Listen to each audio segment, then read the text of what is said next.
ध्रुव नारद जी से मिलने के बाद नारद जी ने कहा कि हे पुत्र, अगर तुम्हें भगवान को पाना है, परमपिता परमेश्वर को पाना है, तो मैं तुम्हें एक मंत्र देता हूं। हे पुत्र, इस मंत्र का जाप तुम तब तक करते रहना जब तक शंख चक्र गदाधारी भगवान विष्णु तुम्हारे पास ना आ जाए, परमपिता परमेश्वर तुम्हारे पास ना आ जाए, तब तक तुम इस मंत्र को नहीं छोड़ना, जपते रहना। उन्होंने मंत्र दिया, ओम नमो भगवते वासुदेवाय नमः। ये 12 अक्षर का मंत्र है। इस मंत्र को अगर कोई जप ले तो भगवान उनकी सभी मनोरथ को पूर्ण करते हैं। इस प्रकार से उस बालक ने उस मंत्र को स्वीकार किया और एक बरगद का पेड़ के पास बैठ गया। ओम नमो भगवते वासुदेवाय नमः, ओम नमो भगवते वासुदेवाय नमः, इस मंत्र का जाप करने लगा। 1 दिन बीत गया, 2 दिन बीत गया, 3 दिन बीत गया, लेकिन भगवान नहीं आए। इस प्रकार से कर करके बालक का 1 सप्ताह बीत गया। अब जब बालक ने देखा कि भगवान नहीं आ रहे हैं, तब उसने क्या किया, पहले तो अन्न जल खाता था, अब उसने अन्न को त्याग कर दिया। फिर 1 सप्ताह सिर्फ जल पी करके भगवान का ध्यान किया, और जल पी करके भी भगवान का नाम का जाप करने के बावजूद भी जब परमपिता परमेश्वर नहीं आए, तब उसने जल पीना भी छोड़ दिया। 21 दिन तक वह बालक बिना जल पिए भगवान का नाम का उच्चारण कर रहा था, और उसके बाद भी जब परमपिता परमेश्वर नहीं आए, तब उसने श्वास लेना ही छोड़ दिया। अब जब इस स्थिति में, मनोस्थिति में पहुंच गया, तब भगवान को मजबूरन वहां पहुंचना पड़ा, और भगवान उसके हृदय में उसे दर्शन दे रहे थे। भगवान ही इसका पालन पोषण कर रहे थे।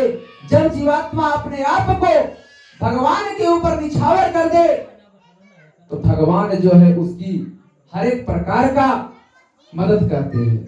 वह छोटा सा बालक जो आज प्राण वायु में चला गया, सिर्फ वायु का भक्षण करते, वायु भी छोड़ दिया, एक अंगूठे के बल पर खड़ा हो गया।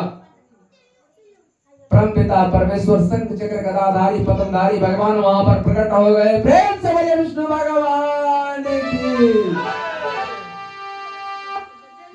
और भगवान जब वहां पर आ जाते हैं तो ध्रुव से कहते हैं, पुत्र, अपना नयन को खोलो, अपने आंख को खोलो, मैं तुम्हारे सामने हूं। लेकिन वह बालक भी आंख खोलकर नहीं देख रहा है। क्यों? इसलिए नहीं खोल रहा है क्योंकि उसके हृदय में ही भगवान का वास हो गया था, हृदय में भगवान दिख रहे थे। आंख खोलने की जरूरत नहीं पड़ी। जब भगवान ने देखा कि यह ऐसे आंख नहीं खोलेगा, तो भगवान ने अपनी छवि को उसके हृदय से बाहर निकाल लिया, और जैसे ही भगवान का छवि उसके हृदय से बाहर निकला, उसका नयन खुल गया, आंख खुल गया। और जब आंख खोला, सामने उसी प्रकार का परमपिता परमेश्वर को देखा जैसे वो अपने हृदय में भगवान के छवि को देख रहा था। भगवान को देख करके हाथ जोड़ करके प्रणाम तो किया, लेकिन मन में विचार करने लगा कि अगर मैं कुछ पढ़ा लिखा होता, मैं कुछ ज्ञानी होता, मैं भगवान का यहाँ पर स्तुति करता, भगवान का कीर्तन करता, भगवान का भजन करता, लेकिन मैं पढ़ा लिखा तो हूं नहीं, भगवान का भजन कैसे करूं? मन में इस प्रकार से विचार कर ही रहा था कि भगवान ने अपने शंख से उसके कपाल पर थोड़ा सा ठोकर मार दिए। उसके माथे पर हल्का सा ठोकना ही था कि उसी समय वह 4 वेद 6 शास्त्र 18 पुराण का ज्ञाता बन गया। भगवान की कृपा से वह बहुत ज्ञानी बन गया, और उसी समय भगवान का स्तुति करने लगा। और स्तुति करने के बाद भगवान उससे प्रसन्न हुए, और जब भगवान प्रसन्न हुए तो भगवान ने कहा, कहो पुत्र, तुम्हें क्या चाहिए?